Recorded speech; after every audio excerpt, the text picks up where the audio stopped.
What's happening, guys? It's Andrew from Table Talk, and today we are doing our monthly recap.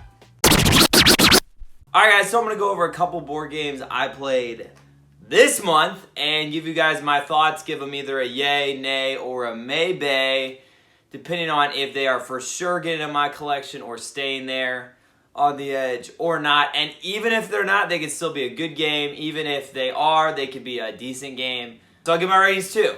Alright, let's get into it. Alright, first game we are talking about is Unmatched by Restoration Games. Super dope company. They take old games that looked cool but were actually trash, and they actually make them good. And this game series is called Unmatched. There's a bunch of different versions of it, but pretty much it is a two-player dueling game. You each have a character with a unique deck, and you go around a map trying to knock each other out. And that's pretty much it. It's super cool because you take like Buffy the Vampire Slayer versus like the friggin' Jurassic Park T-Rex versus Sherlock Holmes, and then throw in Deadpool and Bloody Mary. So I actually tried this with Jurassic Park, the T-Rex versus Dr. Sattler. I love Jurassic Park. I really want to play this game. The production, incredible. Game board, incredible. And it is a Maybay. It is a Maybay, but it is an 8. Just a really good game. The problem is I don't play two-player only games that much. If I do play two players, it's probably with my wife, and we kind of have my wife games for my wife. And those are like her own shelf. So we don't go much beyond that. So Unmatched, though, is a great game. So if you're looking as a couple for a two-player game, this is a great one, or just you and a buddy. It has incredible art, and it's really fun because each of the characters plays very different. Like the T-Rex is like super powerful and huge, but like kind of slow. And then meanwhile, like Dr. Sattler and the scientists in Jurassic Park, they're like more able to get around and do like creative stuff. And I've heard the other characters are just the same. They're all different and interesting. So check it out, Unmatched by Restoration Games, a Maybe. My next one is Mansions of Madness. Play Mansions of Madness this month, spooky season. Let's get into it. It is a yay. It is a yay. I love this game. It is such an experience. And that's what you should go and do for this game. It's not going to have like crazy... I mean, it does have good gameplay, but it's not like, ooh, it's such an interesting puzzle. You're running around a freaking haunted house and like throwing stuff at ghosts and monsters and solving a mystery. It's awesome. It's like Scooby-Doo ramped up with a horror movie. Only problem is it takes like 2 to 4 hours. But if you find the right group and get really into this experience, it is like can't miss. You can put on the sound effects, spooky music, turn the lights off.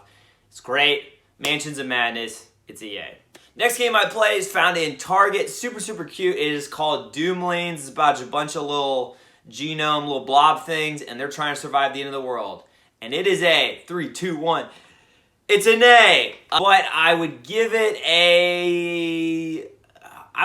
like a 7. It was decent. It was decent. It was good. It's kind of a fun, just a little card game. You're building up your little genomes, and sometimes you're pooching each other, you know, trying to trip each other up.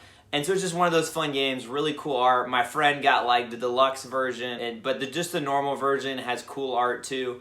And so it's a lot of fun. I just generally want to have like a very thematic story experience or really funny or storytelling game. And it's not really any of those. It's just a fun little card game. So it's a good time if you like those. If you like things like Sushi Go or Happy Salmon, you'd love this one. So go get it. Go check it out. All right, totally forgot. Mansions of Madness is a 9. All right, next one. All right, my next one is Herd Mentality, another game, a party game you can find anywhere, Walmart, Target.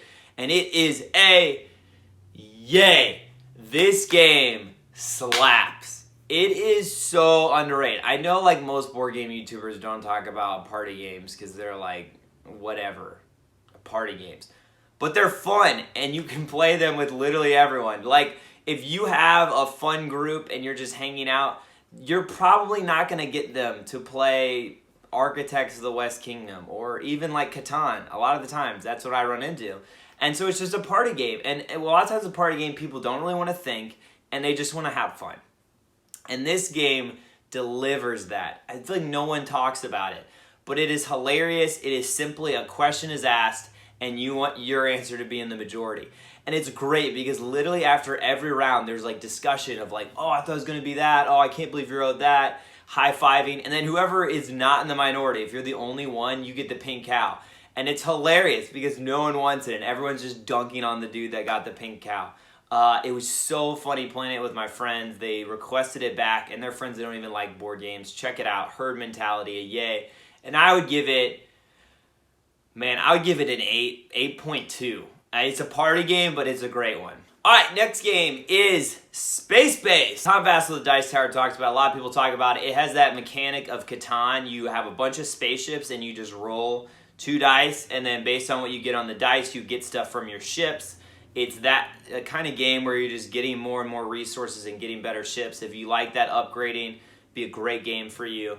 And it is a Maybay. It is a Maybay. I would give it a 7.7. It's really good. It is. But like I said, it was good. But I'm just like, I don't know. I maybe would just rather play Catan. I like that trading social element, but it's still good. It's just cool. You got your spaceships. You're upgrading them. It's just a lot of fun. If you like that Star Trek space theme, you'll like it. If you like rolling dice and getting stuff and bonuses and combos, you're going to like it. It's from John D. Clare, AEG. Get it. It's a good game. Space Base. And finally, we got a game I had never heard of. I went over to my friend's house, and 99.9% of the time, I am the person providing the board game. And so it's very rare unless I go to a convention or a board game event or hang out with the Table Knots or something like that. Every other time, I'm going to be the one introducing the game. So it's very rare, but I was at my friend's house. It's a lot of my friends that aren't really into board games. And my one friend was like, oh, let's play this game I have. And I was like, cool. I was really excited. And it was called Red Flags. And it was a nay. I hope my friend doesn't watch this. It was fine. I would give it like a 5. It's fine. It was one of those games like Apples to Apples, like What Do You Meme, like Cards Against Humanity. And it's simply like everyone is like trying to date, and you get like you get like a positive date card and like 2 negative date cards, or 2 positive date cards on yourself and 1 negative on the person to your right. And then you got to pitch your case. You know what? Actually, I'll give it a 5.5. It kind of combines the elements of a game like Snake Oil or Fun Employed or Super Fight, where you have to argue your case, with Cards Against Humanity or Apples to Apples. The problem I have with these games, Apples to Apples and Cards Against Humanity, I would rather play Quiplash on Jackbox, which is like a digital board game thing, or Say Anything. I want a funny game where I have to crate up with the answers. I don't like when it's just playing cards of someone else's humor. Especially Cards Against Humanity, because it's like the most vulgar and like shock value, or like Apples to Apples, the most random or like offensive. And to me, I love humor, and I love humor even if maybe it's not like entirely appropriate, but I like the creativity and the cleverness of humor. I don't like just like stupidity or just utter vulgarity. So, games kind of like that, where it's just like, here's a shock value card on my neighbor. And also, I like the idea of those games, like Super Fight, when you argue and debate your case, or Fun Employed or Snake Oil. But it's very hard to find the right group because everyone has to get really into it, or it's kind of awkward and lame. We've all been there, right? It's like those games where it's like be goofy or be stupid. And unless everyone gets into it, how I imagine what LARPing is, it's probably going to suck.